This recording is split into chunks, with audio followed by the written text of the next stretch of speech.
Welcome to the Winsidr Film Room. On our sixth installment, we are honored to welcome the pride of Joliet, Illinois, to the show, Allie Quigley. Allie is well known for her all-star appearances in dominating the three-point contest in back-to-back years, but also being back-to-back Sixth Woman of the Year winner. She's got quite the repertoire on her belt.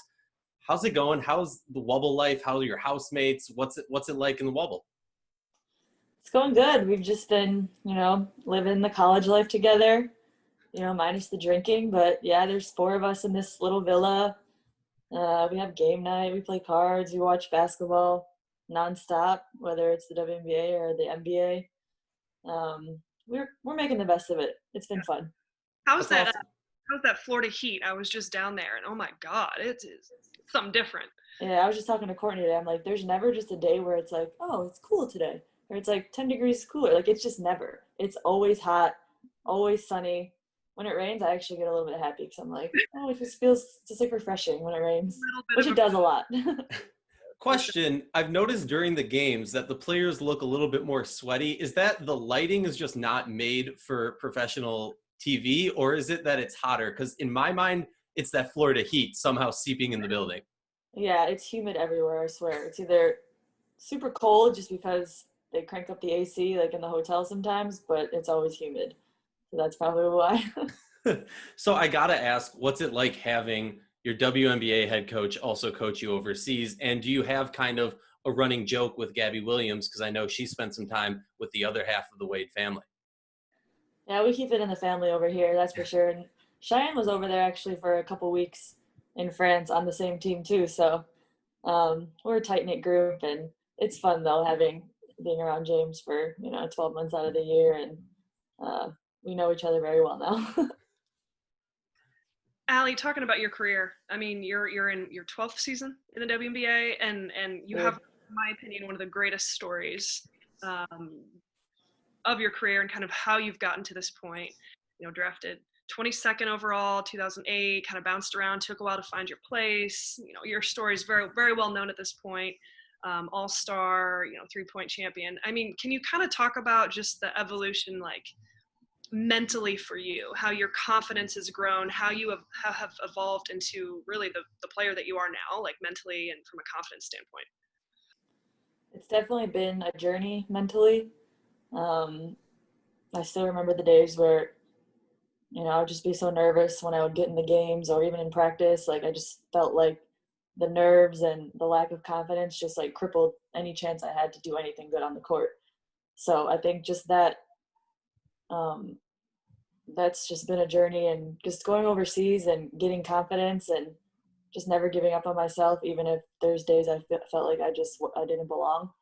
Even just the smallest ounce of confidence for myself or my family or certain teammates or coaches, it just helped me keep going. And I think when you love the game, like, that's the only way to describe how you can keep going when you just kind of get knocked down so many times. So I just kept my love of the game, and I think overseas helped me a lot just because I would play a lot more over there. So every year I'd go over there, I felt like a little bit better about myself. I'd play WNBA players overseas, and every game I would like learn a little bit more and feel like I belonged just a little bit more, until finally I got such an amazing opportunity with Chicago. So like I said, it's been a journey, and it's still in me, sometimes that self-doubt, but just so many years of getting knocked down and believing in myself, it just builds your confidence up.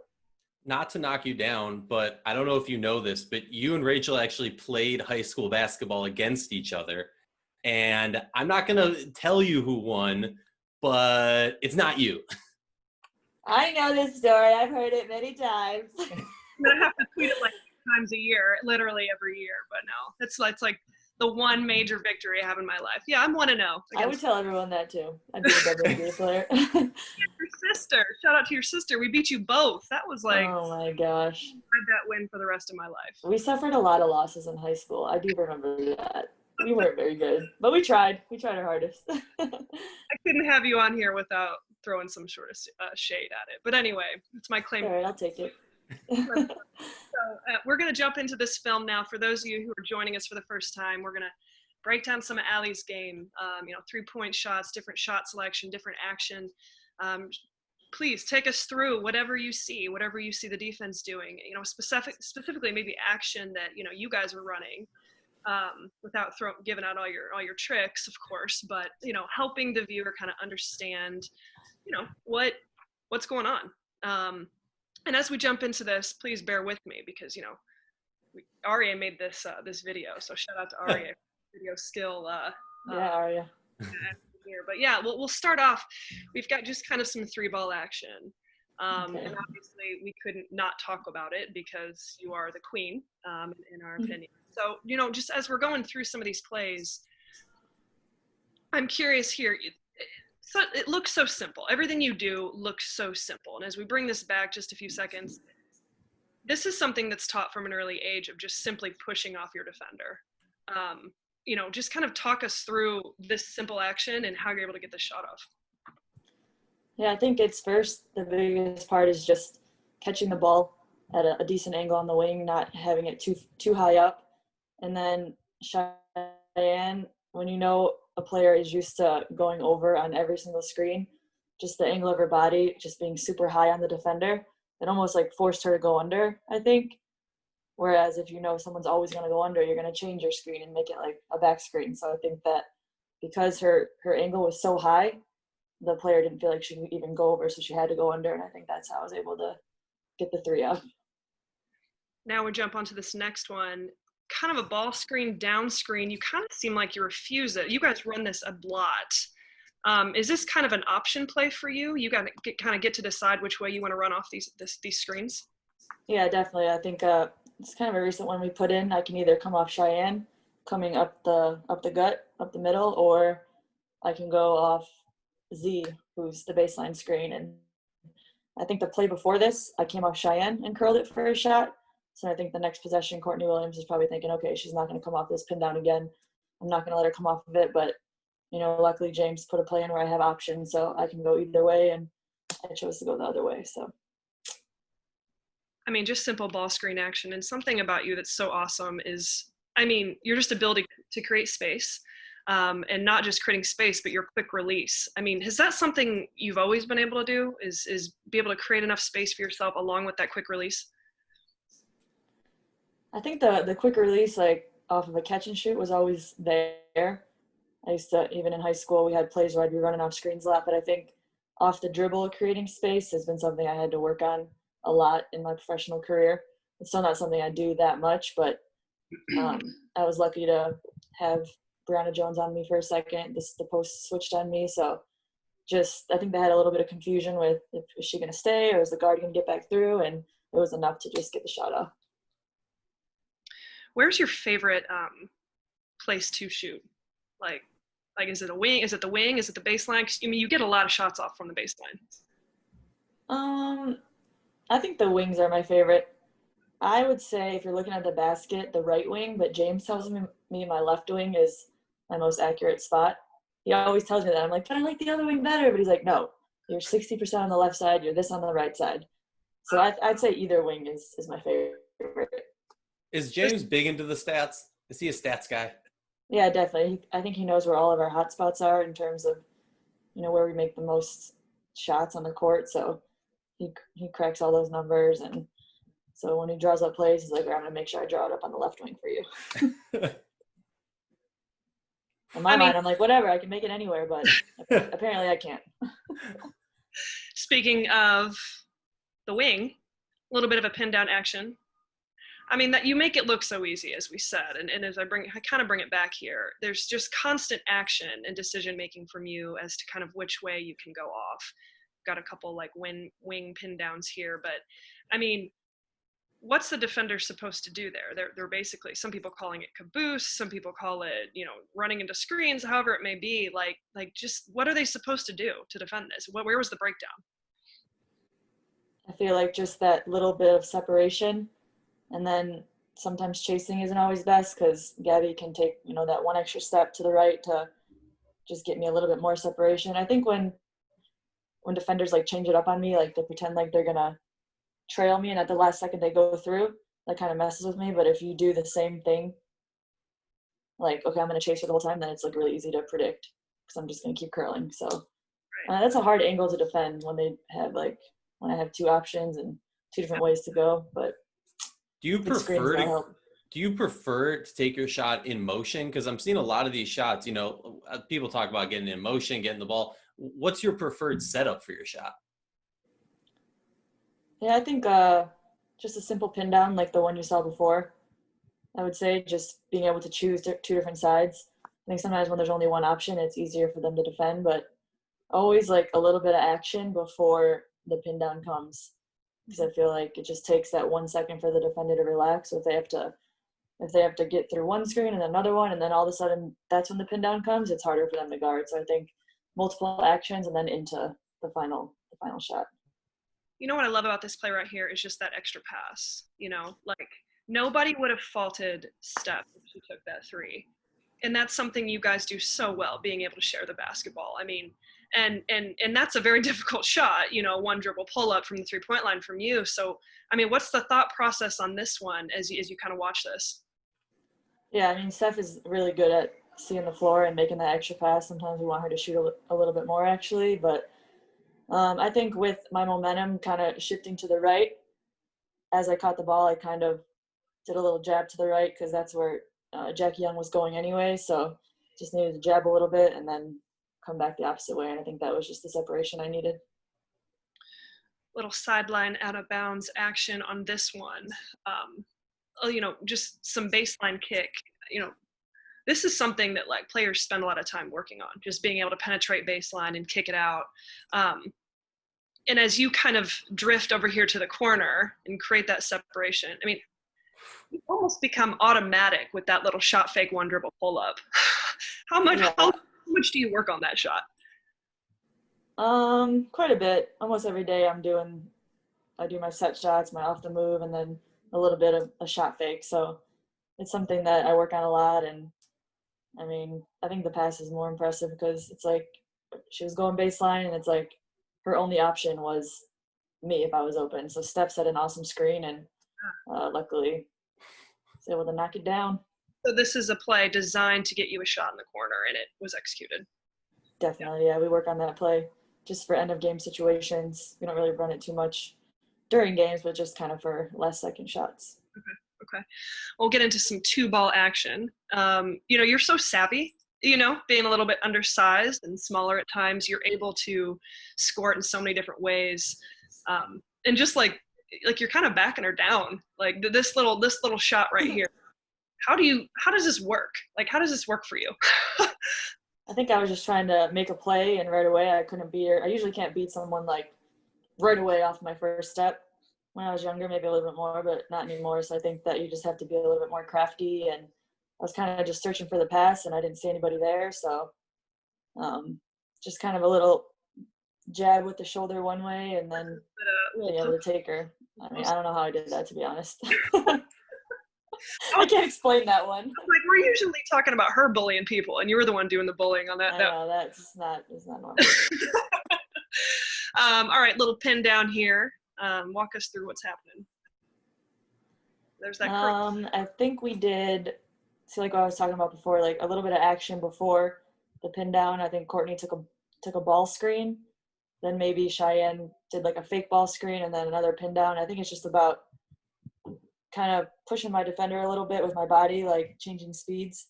And then the post player, for some reason, they're just never in the position to help. So there's really not much the defender can do. Well, and if, say, she got held up on that screen, you're reading that. As you're coming off of this, you're reading where this defender, how much they step up on you, or how much you hung up. Like, that easily could have been a three as well, right? Like you. Definitely, yeah. Okay. We'll run it one more time because, I'm just really good with this. It's just so smooth. The way you guys have played for the past few years is just, it's like butter. It's ridiculous. You're one of my favorite teams to watch. It's been fun, for sure. For sure. And I mean, we wouldn't be able to talk about the Sky without talking about just pushing the ball in tempo, and how you guys really just want to get up and down, the ability to grab that rebound and push it as Aryeh just did. How much has she been in addition to your team? Let's pause real fast and ask about Stevens. Yeah, she's been huge. She's provided that post player who's extremely mobile. She can shoot the three. She can alter shots on defense. I think she had 5 blocks a couple games ago. she just provides so much. I feel like when you have like a post player like that, it kind of takes you to another level as a team, and she's been that for us for sure. I do have one question. In some, I'm not sure how it is in the WNBA, but you get taught, especially when you're in transition, about running lanes. You've got the 2 guard or post players rim running. You've got different lanes you're supposed to run. Are you guys supposed to do that as part of the way you guys play? Are you guys running lanes? Like, so we're talking about, we've got a rim runner here. We got the ball being pushed over here. You're running wide. Is that something you guys stress at this stage? Yeah, definitely. I think it's huge for our spacing to always have, the 2 running one wing, the 3 on the opposite wing. The first post player down usually runs to the rim, and the other one trails to set a ball screen. Doesn't have to be a specific wing that each person's on, right or left. Just depends on which side they're on. And sometimes two wings will run on the same side if Courtney brings the ball up on the opposite side, and then we have action to follow that. So yeah, we always just want to keep our spacing and just make sure we run all the way to the corner too, because that helps our spacing. Okay. Last one here in the little 2s, little sideline out of bound. Looks like you've got some mid-range. All right then. Yeah, another pin down rerun. I think when you're guarding a shooter, like, you never want separation, and the scout is usually like, you have to follow them, trail them. That's why, like, no matter what, you always see them chasing. And I think here what happened is I faked to Aryeh, and both defenders went with her, so I was able to get the shot off. And you can't even see Tarassi's face there, but you know what expression she has there. It's explicit, so I won't say it on air. Yeah. I think they weren't on the same page there. Easy enough, right? We've got a few assists. Now, you guys, I mean, Courtney does such a phenomenal job facilitating the team. Shout out to Courtney Vandersloot, potential MVP, in our opinion. I'm sure you're not going to argue that with us at this stage of the season. But, being able to talk about just what this team is after in general, as we run through these specific 6 clips, just kind of talk us through, what the goal was on this possession. I mean, a lot of people stress post touches. Cheyenne Parker has been phenomenal this year, in my opinion. Do you guys have a concerted effort of really getting the ball in her hands more than ever? Yeah, definitely. I think that, me setting a screen on my player is really not going to help much. So if I set that screen and she uses it well, and then sending Kalia Copper all the way to the ball side corner, make sure there's no weak side help for Cheyenne. And she's been really good in the low post for us, so we just needed to get her a touch. And if she gets the ball in good position, she's either going to score or get to the foul line. So she's been huge for us this year. When they talk about it, I mean, look at her defender. Is that Bella Allery maybe coming underneath? Yeah.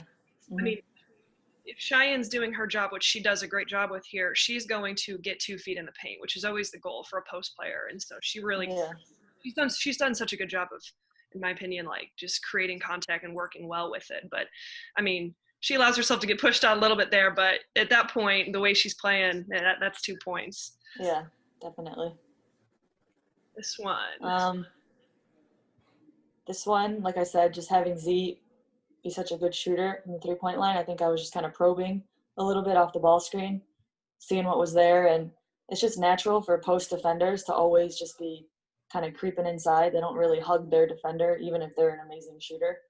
So you saw Emma Miesemann, she was just in the paint, and I think that was just Z being able to attack the closeout.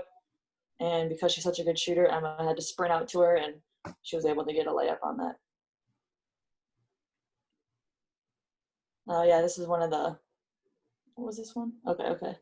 This seems like, there's a lot of action trying to screen for you coming out of the corner and end up right in around these elbows. You're always around there. Is that a sweet spot for you guys? Yeah. Definitely, yeah. I think we try to make my defender make as many decisions as possible. I think the first thing we did was I screened down for Kalia, and she went and got a handoff, and then Z pinned down for me. And a lot of the defenses these days, they call it stunt from the passer. So the second Ka passed to me, her defender is supposed to come to me right away. So because she did that, it happens a lot. So I'm just always aware of that, to be able to pass it right back to the person who passed to me for a shot. Now, this is my favorite play of the whole season. I'm obsessed with this. I think the key was Steph's one. I think I think Asia thought it was just going to be a single screen. So she's like, all right, I'm switching. I got Courtney, I'm good. And then out of nowhere comes another screen. And I think that just what made the play, and just how fast Z dove to the basket. If she took like 1 second longer to dive, it probably wouldn't have worked, but she was able to roll so fast. And obviously Courtney, only she can make that pass. And I believe I heard that this play was kind of drawn up a little bit later. You guys practice it more recent to the game. And I'm curious, kind of with the continuity of this roster, do you guys feel more confidence drawing up plays closer to game time versus like, all right, we're only going to use our bag of tricks that we've prepared more regularly? Yeah, we feel good about it. We have our main plays that we run all the time, but usually in shoot around in the practice in the morning before the game, we'll put in something new that the coaches think could help us or just surprise the other team. And as long as we go over it in practice at least once, I think we're good for it for the game. You guys are pretty experienced at this point.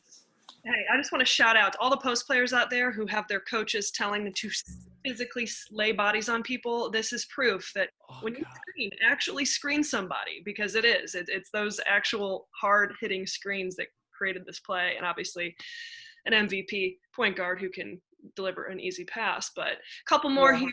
We're talking about certain actions. Another, handoff stuff. You guys do a ton of that as well, especially with Steph.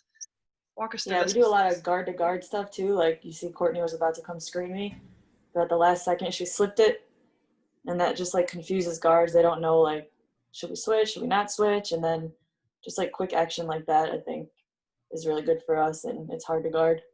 And that's gutsy to do that over Griner too. I mean, she got ridiculously long arms. I got to give you props for that. I mean, that took guts. Yeah, I don't know how that got over. I mean, luckily Steph, she made good contact too and had good position.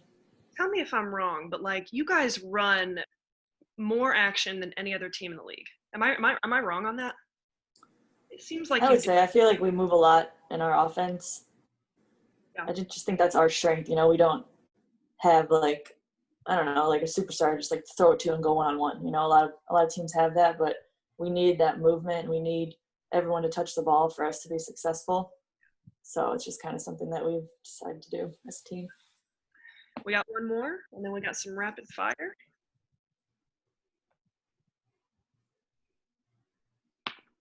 Okay, you got a little sauce there. I think I remember this clip before. I was like, I maybe could have passed to Kalia too. It's just one of those plays where you just kind of, the post player doesn't want Ruthie to get behind her, so she's trying to do both, like guard me and her at the same time. But the second Ruthie's behind her, there's really nothing she can do. So yeah, obviously it was a good catch by her too. She's really good at keeping it high when she catches it and just laying it in. Mm-hmm. Mm-hmm. And I'm a fan of any time that there's a pass made while you're midair. So. Oh yeah. Me too when they catch it. Well, we got a few rapid fire questions for you, and then we'll sign off for the day. First thing that comes to your mind, and please answer as honest as possible. What part of your game do you feel goes most unnoticed by the media?